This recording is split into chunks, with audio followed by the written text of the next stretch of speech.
Hello, this is Tim here with the final Children of the Corn review, even though I know they're making another one right now. But until that sucker comes out, this will be the last one. Thank God. Because I am wore out on this corn. I have harvested enough. Okay, this review is for Children of the Corn Genesis. Uh, oh, Lord. Just go ahead and say right off the bat, this is a one-star film. It's still better than 6 and 7. It is a better movie than 6 and 7, but it's still a one-star film. This is still a bad film. It's bad. It's bad. Basically, and it starts off with really good promise. This film starts off where it's like back in Gatlin, and it's like the soldier returns home, and his house is like right on the outskirts of Gatlin, and it's like right around the time of the first movie, and he walks into his house, and his family's dead, and he gets ready to shoot this kid or whatever, and he like falls backwards out a window, and all the kids surround him, and I'm like, okay, this is cool, it's picking up like right around the first one, I'm like, yeah, straight sequel, yeah, it's awesome, and and then it skips years later and it's in present time, and I'm like, you killed it. You killed all the atmosphere and mood you had. You shit it away. You flushed it. You flushed it down the toilet. And then we're introduced to these two random characters who are a couple, named Tim and Allie, and they're like they're hitchhiking. And they come up to this dude's house, and I know this actor. I forgot his damn name, but I know this dude. He was in Tremors 4 and believe Chuck Norris's Delta Force 2. I know this guy. I know this dude. He has a really creepy look, and they're like, it's like 100-degree sun, and they need a ride. And this dude answers the door, and he looks like Charles Manson. He's like, I ain't got no phone. You best get the hell out of here, basically. And the woman, like his wife or whatever, starts being like an ass, and she's like, "We know you got a phone, let us in." And the dude's like, "No, honey, we need to get out of here. This dude, creepy. Let's get the fuck out of Dodge." And I'm like, people, look at this dude. This guy that answers the door, he looks like a fucking serial killer. If somebody that answers the door looks like that in a rundown, shitty looking shack that this dude lives in, and you don't demand to stay at his place, and if he talks like this to you, you get the fuck out of Dodge, people. I don't care if it's a 10-mile walk. You walk your ass on out here. And what's weird is he wants him to leave. He doesn't want to let him stay. But when he finds out the chick's pregnant, he decides to come on in. And you find out that he's like harvesting, um, he's like taking care of the demon, like the devil, he who walks behind the rose. He's taking care of it because it needs children's bodies to live in. It needs a host body, basically, in this movie. That's what it feeds off of. So that's supposed to explain like why he who walks behind the rose is like always possessing people and shit, because it needs a child's body to like feed off of and live in or whatever.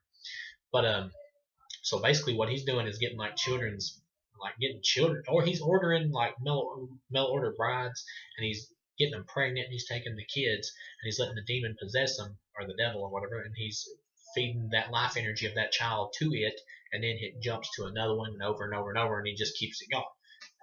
Why? Why is he doing this? And this dude's supposed to be the soldier from the beginning of the movie.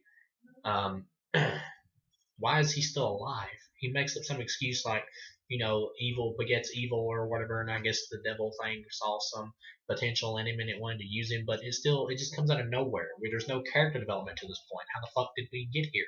How is he in this situation after the beginning of the movie? What happened? He was not evil when he showed up at the beginning of the movie. There's nothing really evil about him. So why is he suddenly psychotic now? Never explained. It's almost like they had a totally different movie and they tacked on like a few scenes and references to Children of the Corn to make this a Children of the Corn film like they did the later Hellraiser sequels. I will say right now, this film would have been much better served to just not be a Children of the Corn movie and to just be its own film. This would have actually, with a little reworking and editing, uh, and taking out all the Children of the Corn shit, this would have been like a decent to good horror film, low budget film on its own. But no, they try to force it to a Children of the Corn film, and for the most part, it's intriguing. The mystery is intriguing to start with because you're thinking, how did this soldier end up like this? How did we get to this point? The movie just keeps offering different explanations because the preacher dude, the main guy, the evil Charles Manson cult dude who used to be the soldier, he's saying one thing, and he's like explaining everything to the guy and the girl while they're in there. And then his mail order wife is saying another, and she tries to like seduce the dude, the boyfriend, she wants him to take her with him, but later on she doesn't even act like she wants to escape. So it's like, what the fuck is going on? It's all a mismatch. And it doesn't even seem like he wants them to be killed, because he looks right at him and says, "Don't go to the damn outhouse. That's where the devil hangs out in the boy's body." So he basically tells him, he doesn't tell him that, but he tells him, "Don't go to the outhouse. Don't go. Don't." And what's the stupid fuck do? Right after that, well, not to the outhouse, but to like the barn or whatever, or garage or whatever, out a little bit close to the outhouse. He tells him not to go out there. And the next scene, very next scene, there she is. "I gotta get into the outhouse." If a if a psychopathic nut job looking dude tells you not to go somewhere, you don't go. I mean, fuck. And they bring it on themselves. They get their own selves in this situation. So she goes out there, fucks around, causes to get the attention of the demon thing, and he starts trapping him in the house. And another stupid ass thing is it rips off Paranormal Activity here with stuff like flying across the room, chairs and shit. And another stupid thing is this thing, it's telekinetic, right? And all it can do is like put boards on the windows and make it harder for you to like break out. I'm sorry, listen, I'm a pretty big guy, like I'm tall. If there's like a couple boards on the windows, really thin planks, I'm not just gonna stop because the creature like is throwing little thin planks up against the window, because it can't like materialize stuff out of air. It can only like take stuff. It'd be like, if I was trying to get out of this door over here and my laptop flew in the way of the door. Would I just stop, or would I just break the fucking door down? I'm not gonna stop breaking the window down or the door down just because there's one or two little chairs flying that will break apart by just barely touching them. I mean, it's stupid. I'm gonna fucking take my fist and ram it right through the fucking wooden door and break that son of a bitch down and get out of there. But this guy's like, "Oh no, he moved a piece of wood in front of the window. Shit, I give up. I call it quits. Time, baby, time." I'm like, what a pussy.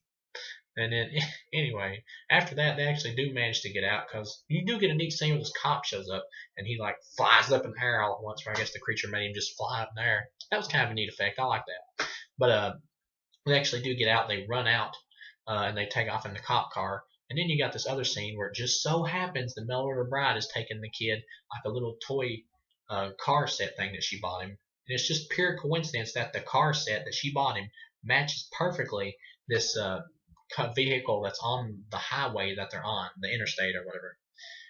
It makes no sense. It's happenstance and it makes no sense. But anyway, so the devil kid kills the mail order bride because he's just sick of her, I guess. And then he uses the toy like automobile thing he's got to make a massive car pile up, or make cars that don't have any people in them or whatever that are on the back of this vehicle like fly off of it and head towards them while they're in the vehicle. And they're on the main like interstate highway, and there's like hundreds of cars going everywhere. There's people everywhere in vehicles. And this scene is stock footage from Bad Boys 2, but they do like an alright way of integrating it into the movie. It's obviously that this film was low budget, but they do an alright way of integrating this scene into the movie. But so there's these flying like automobiles coming towards them, and they just don't pull off the road and let the things just like pass and then just drive and be done. They stand there and try to dodge them. It makes no fucking sense. And then of course, they finally get hit by one. The dude gets killed, and then the crazy ass like tow truck driver guy, who's also working with the Charles Manson dude, which is never explained why he is working with him. He pulls up. And he's like, "Come on, honey, I'll give you a lift. I'll help you out." And you know that she should know that he's an asshole, but of course she knows she's probably too wore out to do anything. But if there's a big pileup, like, well, first of all, I'm going to introduce problems. Have to ask here. First of all, if he just got this girl off the highway where there's millions of other cars and he's taking her away, first of all, cops are going to show up. They're going to come to this farmhouse. And they're going to fuck your shit up because they're going to bust your ass. Or they at least gonna arrest this tow truck driving dude. They're gonna bust his ass. There's gonna be cops fucking everywhere, and there's gonna be people everywhere, and there's gonna be eyewitnesses everywhere, and they're gonna see this dude, and they're gonna know who the hell he hangs out with, and they're gonna come to this Charles Manson dude's farmhouse, and they're gonna find all his shit that he's been doing.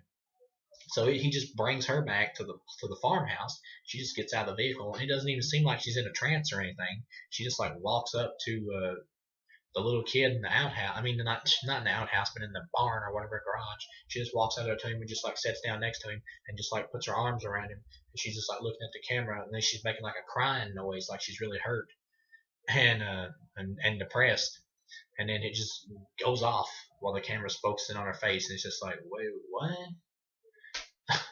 This movie has a slew of problems. It keeps your interest because you want to know about the mystery, and it's more interesting than 6 and 7.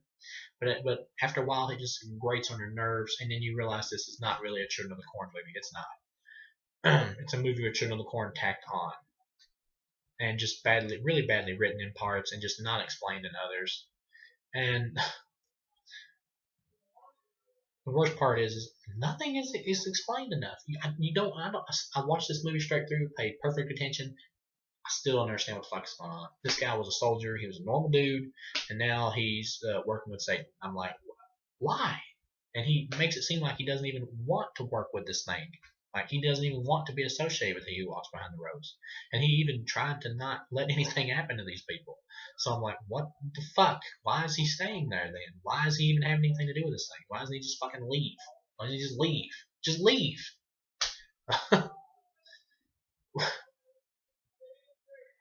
Unless he was lying, but if he was lying, then what the hell did happen? The fuck?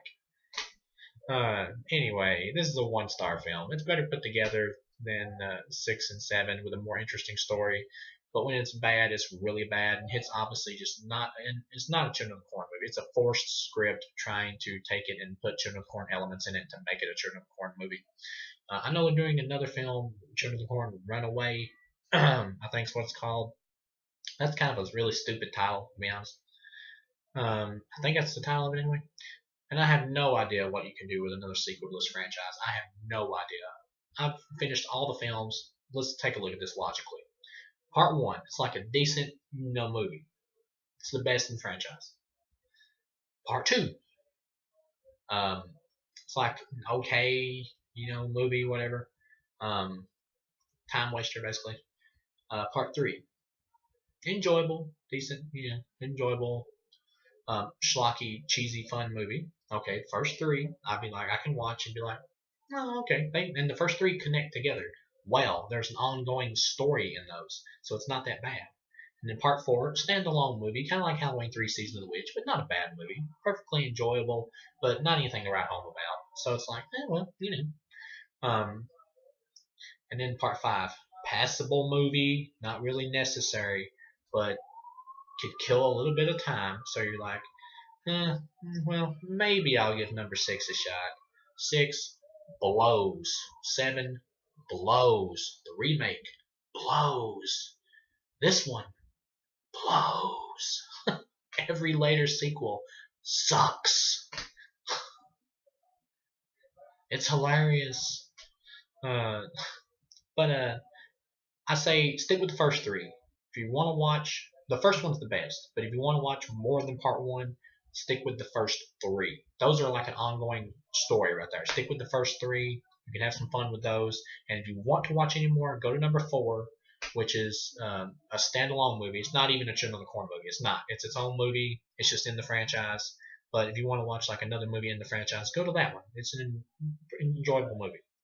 But if you're hungry for more Children of the Corn, watch part 5 if you really have to have another one. If you really do. And then after that, don't ever watch any of the rest. They're useless. They're useless.